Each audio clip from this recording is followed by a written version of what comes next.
42-3, the final tonight. East Carolina over Norfolk State. Pirates start 2024 1-0. Mike Houston's first victory in an opener as a Pirate coach, and we got plenty to talk about. A lot of new faces in the game tonight and a couple of new faces here on the U.S. Cellular fifth quarter call-in show. A couple of former Pirate QBs, Holton Ahlers to my left. Holton, we'll dive into it, but your quick thoughts on this win tonight. We're going to the playoff, Clip. All right. We're going undefeated. Let's go. And we got Caiden Norman here as well. Caiden, what'd you think? Hey, the offense looked solid, and we had a great D, so I was excited. Let's go. Hashtag great D. Our Pirate towing, a first call of the night and first call of the year, goes to Colin in Charlotte. What's up, Colin? Gentlemen, happy 2024. I'm excited to be the first caller. I'm sorry to disappoint everybody. Not going to be a huge rant or anything of that nature. Just excited to get back to Pirate football, the way Pirate football should be played. That's what ECU offense should look like. Like, just go play fast. That's when Lincoln was here, they played really well doing that. Caden, what do you think? The speed, I was impressed. They were moving at warp speed. I was really impressed. The most excited I was 3 tight end touchdowns tonight. I don't remember the last time we had 3 tight end touchdowns. Seeing the tight ends involved in this offense is a breath of fresh air. Donnie Kirkpatrick could never. The speed was incredible. We're going to talk about what they need to correct. Caiden, you pointed out during the game, we were watching it, about the kind of slow snaps or those deals. Snaps off to the side, high snaps. Me and Holton went to a couple practices, a couple scrimmages, and they're like that then. And I think we talked about it at Holton a couple of times. That's something that you usually let slide a little bit in practices. You let slide in scrimmages. And then when you see in a game and it messes that quarter up, just the timing, especially in that RPO offense, it really can frustrate the quarterback and really throw him off his game. Hey, Brent from Caiden tuning in. First win since 2016 for the opener. How big is that for the Pirates moving forward? I guess that's the question we all have. What does this win mean for us in the season coming forward? Do you think we go out with some with a chip on our shoulder coming forward?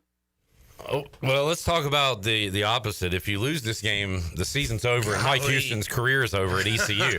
But Holton, just being 1-0 and being over 500 at this point in the season for the first time in a long time, I mean, it's got to make the guys feel good. Feels a lot better than 0-1, I'll tell you that much. I mean, shoot, you're 5 games away from bowl eligibility that early in the season. That's one way to see it. And look, we have so many new guys. That's their first win in Dowdy Ficklin. It's their first win as a Pirate. So, I think they went out there and played really well. I'm excited for this season. I think our offense could be really good. We'll go to Cameron in Greenville. Cameron, you had a lot to say about Holton Ahlers during his playing days. How you doing? I'm doing good, Clip. I'm doing good. You know, I know I've apologized on the show before, but I apologize, Holton. I'm very sorry for all the things I've said about you in the past. I'm a reformed Holton Ahlers hater. There you go. Hey, you're all good, man. All good. Yeah, good. But we both love the Pirates. That's what matters. Yeah, that's right. I'll come out and say this: defense A+, special teams A, offense B-. I like what I saw from this new look offense. Apart from the turnovers, I really like the tempo. I feel like we should have got the run game a little bit more involved in the first half. But I like what I see. I like the potential we see in Jake Garcia. It's good to see a quarterback that's not afraid to stay in the pocket, throw it down the field. Like, we didn't really see that much last year. But, overall excited. I'm not at the point where I'll say we're back yet. I think this game coming up in Norfolk at Old Dominion will tell us that or not. And Old Dominion looked pretty dang good against South Carolina today. So, I'm excited. I'm not willing to say we're back yet, but I'm very excited for how this offense looks. Cut the turnovers off. I mean, to me, we probably could have scored 60 points tonight. We left a lot of points out there on the field. But overall, excited. Great start. Great to be 1-0 for the first time since 2016. It's amazing because I just heard the guy before me. I guess I was the same person. Huh? Oh, yeah. Al, you said a lot of crap about Holton Ahlers, too. Oh, my God, didn't I? I think I wasn't allowed to call in for a couple of weeks. I was so bad. Oh, come on. To be fair, he's a Philly fan, so that means he loves you if he talks junk about you. That is right. Yeah. Yeah, I made my way down from the upper deck. I'm in Elmhurst now eating cold hot dogs, but just wanted to point out my 2 observations from the day that I'll be interested to keep an eye on the rest of the way. I mean, obviously the defense played great. Obviously the turnovers were, alarming a little bit, but our play at center it seemed like the center was hiking the ball and it was going high and to the left almost every snap. I'll be interested to see if that's because of blocking scheme. I'm going to have to go rewatch it, but I didn't know if anyone else picked up on that or saw that, but it's a direct cause for the fumble that we had in the red zone. But just something that, I'm interested about. And the other part is Caiden Hauser's body language. I'll be interested to see next time he gets on the field, after the fumble, he didn't go after the ball. It looked like he just assumed it was an incomplete pass. Very interesting to see. And, next time he has an opportunity to step on the field in a similar situation, be interested to see how he goes about handling the scenario. But just wanted to give you those two pieces of feedback I had today. Look forward to a great season, on to ODU, and a great win, and go Pirates. Well, Joe, that's the second call about the snaps, and Caiden Norman, watching the end of the game here, talked about it as it was happening. And Caiden, you said it's something you saw preseason as well, which is a tad concerning that it's happened in the game, right? Yeah, and that was a great call out. It could be, he's just focused on the block, focused on the schemes, focusing on the linebackers' movement and adjustments. One thing is, throw back to high school, we had that problem my senior year, and the one thing that helped our center out was just the way he snapped it. Sometimes guys full out laces, but if you do like football tip, knuckle, the knuckle helps. So I don't know if that might help or if they've even tried that, but there's a suggestion for it. And we're talking about Dustin Hall, right? Yeah. He was like a leader and a captain and a good alignment. So you would think, I don't know, I feel like it should be able to get corrected. Yeah, I'd expect next week he gets fixed. Like I said, that's something that can slip in camp. It honestly slipped in camp a few times with, when we were there, Caiden. Then when you see it on game film, you're like, yeah, I got to get that fixed. And another thing is, like, it's probably not every single play. Like, I noticed it a lot, but it's not every single play. It's sometimes, like, if there's a run to the left and he's pulling right. Like, it just depends on the scheme more than anything. I'm sure it doesn't happen a lot in pass pro, though. So a few observations. One, I agree with Al. I turned on the feed and I saw Garcia. I was like, I almost started texting people and saying, like, what in the hell? They've completely screwed this up. And what is wrong with y'all? Did you not listen to Pirate Radio or paid attention during the off season, John? Yeah, I mean, I'm not paying enough attention in the off season. And also, our defense had PTSD from last year. They've seen it all. They've seen the bad offense, so they're like, whatever. We'll just get off the field and give it right back to you. So obviously, shout out to Blake Carroll and the defense today. Calling out the Madden. I didn't mean to cut him off. Calling off that Madden style all offseason. I know some of the fans haven't listened, but all offseason the coaches had said Garcia, gunslinger. And I got that same vibe off him today. He gets hot. Watch out, gunslinger vibes. Holton Ahlers, Caiden Norman. Guys, a couple of breaks in. How we feeling? Great. We're going to the playoffs, man. Let's go. How do we not feel good? I feel like y'all are doing a good job on your maiden voyage. Jarrett, Young Cole, what's up, buddy? Shirley here, Big Dog hanging out late night, Pirate Radio Studios, East Carolina, a winner tonight. Kenny, we played a lot better than your phone is sounding right now. So can you get to a better area? Well, I'm on the way to Blunt Creek. I heard that. So maybe you're good now. But I was saying, we were a little sloppy tonight on offense, and that's funny to say when we scored that many points. But it's kind of, it reminds me of the whole Nailers regime there, putting that 500 yards offense. I like that. Good times, Kenny. We appreciate you, man. Hey, look, we're 1-0 for the first time in a long time. Enjoy it. We're gonna go up there to Virginia. We're gonna win that game, and then it's on to App State, baby. Yeah, buddy. Anytime. Let's get ODU. Look, they gave South Carolina a good game today. So I just nice to see the Pirates get a win, man. So happy that football's back. Glad you got some legends there in the studio with you, and y'all just keep it up, and hopefully we have great call-ins the whole year. Shout out to my boy Sean on the sidelines, taking the pictures. He was getting some really good photos. So he actually was working. Good to know. Good to know. Yeah, he was.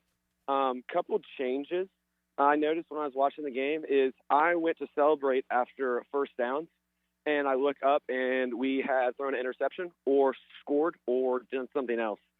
So that was a change from last year. I'm known for being negative. Some people say I'm fairly off SBA. Yeah, you are. You told Terrence Copper one night on the show that he wasn't worth a crap, and you want to say the same about Holton, or? Every call I've called into the show over the last however many years, how many times have you ever heard me say a bad thing about Holton? Let's go, Kyle. You're a legend, man. I'm just gonna say you're a legend. I knew as soon as you got on the call who you were, man. So you're a legend. Well, I appreciate it, Holton, and as you know, I know your dad, and I always respected you as a player. So me and Caiden went to the scrimmage, and he threw a pick in the scrimmage too. And the first thing I noticed was like he was the first one off the field. He sprinted off the field during the scrimmage, and he kind of stayed, confident on the sideline. Me and Caiden both pointed out. And then his first one tonight and his second one tonight, I think he threw 3 tonight, pretty close, like back to back. And every single time he sprinted off the field. So that says a lot about him. I think he's a confident kid. And look, I said it as a coach too. I'm not worried about the picks, to be honest with you. He went into this game without his number one receiver, and he's got to figure out who can make 50-50 catches, especially if we don't have Chase next week at ODU. So taking some risk versus a team that you're going to win, I like it. And all offseason we heard, on the podcast when we talked to Coach Houston, and JDB was gunslinger, and I think you saw that tonight. Do you dial it back a little bit? Yes, but I think it's more, he was going out there seeing who he had, who he could trust going into battle next week. I wonder, too, how much confidence the coaches have put into him, Houston and JDB, saying, hey, you got a long leash. Like, don't worry about making a mistake. And he has a long leash. Yeah, I mean, everything we've heard is he's the guy. He's going to go out there and he's going to be the guy, and he's playing like he is. And I think you saw that. And first of all, he had like a red zone pick, and then the defense goes out there and does that's what championships defense do. They get a 3 and out right back, and then we go down and score. That's what championship teams do. I gotta ask though, I've been listening to this show since I graduated, and everyone called in and said, we run too much. Everyone wants to run the ball again. It's RPO football. Let the quarterback make the choice. Side note, we can talk to some ECU marketing about this, but I don't know if you guys saw during the game, they have a little nugget of the game sponsored by Chick-fil-A, but for some reason the camera honed in on me. And I mean, I'm not the biggest guy, but I mean, I don't feel like I qualify for the little nugget of the game. Wait, we're talking to the nugget of the game? Congratulations, little nugget. So if I'm a guy kind of like Hauser right now who, was mentioned earlier about didn't necessarily have the best body language in camp, maybe didn't have the best body language running off the field. Is this guy a superstar who we may lose because we're going to go ahead and let Garcia take the reins? I mean, this was not a strong opponent that we've had tonight. So I guess my question is, how can we go ahead and make sure that we're solidified for the future? Because the man sitting to your left right now very well knows that when you put all your eggs in one basket, it doesn't work out too well. Well, you guys simmer on that. Garcia has 2 years of eligibility. 2, right? Maybe 3. 2, maybe 3. Is what I heard today. Cole Hodge has been they're bringing in quarterbacks every year, and they'll probably bring in a portal quarterback every year, especially if they need to. Could have done that last year, but didn't. Yeah. What do you say? Like, we need to start Caiden Hauser so he doesn't leave? Like, I don't know. Holton, how do you answer that question? I mean, look, it's hard to keep a backup quarterback happy who thought he was going to be the starter. So that's the obvious answer to that. I mean, I guess NIL nowadays, too, if you really want him, comes with a price. If you want to keep him, keep him. That's Caiden. Yeah, that's. I mean, I don't even know what to say. Right now, Jay Garcia is the starter, and if we keep winning, he's the starter, and you don't really worry about feelings. That's how I feel about it. Yeah, 100%. Yeah, absolutely. If you win, who cares who the backup quarterback is? And then number 2 is the good thing about that is this is Caiden's second school, so he probably don't want a third school. And again, Garcia, when you say 2, maybe 3, what's the maybe 3 about? Because I knew he had 2 years of eligibility. Yeah, at least I read that. I was walking around today and actually got to meet Jake's dad, and we had a good talk. And he was like, "Yeah, man, he's going to have 3 years of eligibility." So we do have a quarterback of the future, one way or the other. Yeah, I think it's like you got to do a waiver and all that. Who knows how all that works, but there's at least a hope of having Garcia 3 years. Speaking of kids, Connor is a kid. Did he hang on in Grimesland? Hey, Connor. How's it going? Let's go. What's up, Connor? What's up, Holton? What's up, Connor? How are you, man? Pretty good. What you got for us? All I'm going to say is ECU is back. Let's go. We're going to the playoff, Connor. Oh, yeah. 5 more wins over there. Kind of. The only thing that I think that we need to get rid of are the turnovers. Yeah. Agreed. Connor, who are your favorite Pirates on the team this year? I like the new quarterback. Yeah. And I like the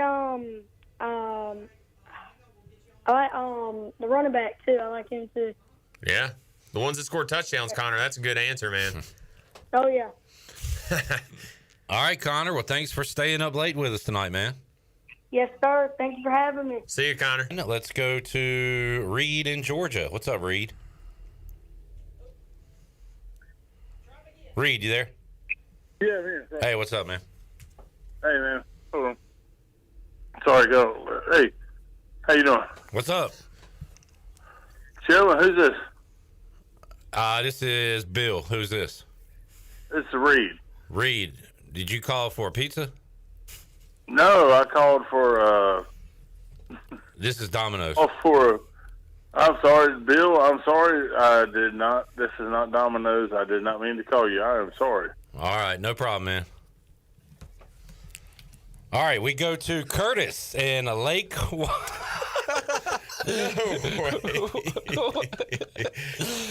go to Curtis in Lake Waccamaw. What's up, Curtis?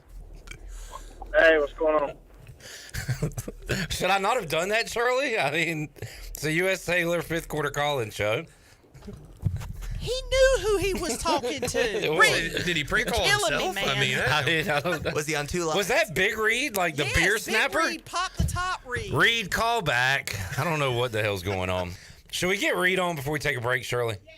Reed, what the hell, man? You've been calling for years. Reed? Hey, I'm here. What's up, buddy? I'll take a large Supreme. How you doing, man? How you doing, buddy? Hey, guys. So good to see y'all from down here in Georgia, man. I miss y'all. Good to hear from you, man. I got one thing, Cliff. This is an oldie but good. Oh, here we go. Ready? Yep. Had to open one. That's the first time in how many years? A lot of folks say they give the helmet sticker or the MVP. Reed used to do his, I'm going to give one for the defense. One for, he used to do the beer cracks. I love it. Exactly. The whole team's getting that one tonight. Yes, sir. It's great to see y'all in Georgia. Keep kicking, you know what. And, guys, love y'all. All right, Reed. Yes, sir. Good to hear from you, buddy. Holton, your final thoughts tonight? Yeah, I thought it was a good win. Defense did what they were supposed to do. Offense looks like it's going to be pretty good, at least to go out there and play. I mean, you can't really size too much off of a bad FCS school, but, you took care of business, and next week's a big test for us. Caiden, what you got? Fix the turnovers, and the real challenge starts next week. It does. I feel like today was a bit of a scrimmage, a preseason game. Yep. The season starts next week. FBS opponent on the road. Holton, you played there. You won I call it a big game just because we had lost so many road games and so many games, period. That felt like a big win at the time against that Old Dominion team. They didn't turn out to be very good, but winning that game felt big at the time. It would be huge if they can do it again next week. It'd be massive. That environment's going to be pretty good. I mean, I like playing there. ECU fans will travel good. They just played South Carolina really well. I've said it on the pod for months now. It's a sleeper game. It's gonna tell us a lot, so we got to see. Fun fact. Last place, I got game seconds in. What'd you do? 2 holds. Oh, nice. Yeah. Well, okay. They call it the house that Caiden Norman built there in Norfolk. All right, great work today, Pirate Radio family. Thank y'all, chat gang, and everybody tuning in, calling in. We appreciate it, and we'll do it all again next week right here on the U.S. Cellular fifth quarter call-in show. For the crew, I am Clip Rock. We'll see you next week, 2 o'clock on the Bud Light pregame tailgate and after the game on the U.S. Cellular fifth quarter call-in show. Talk to you next week. Go Pirates.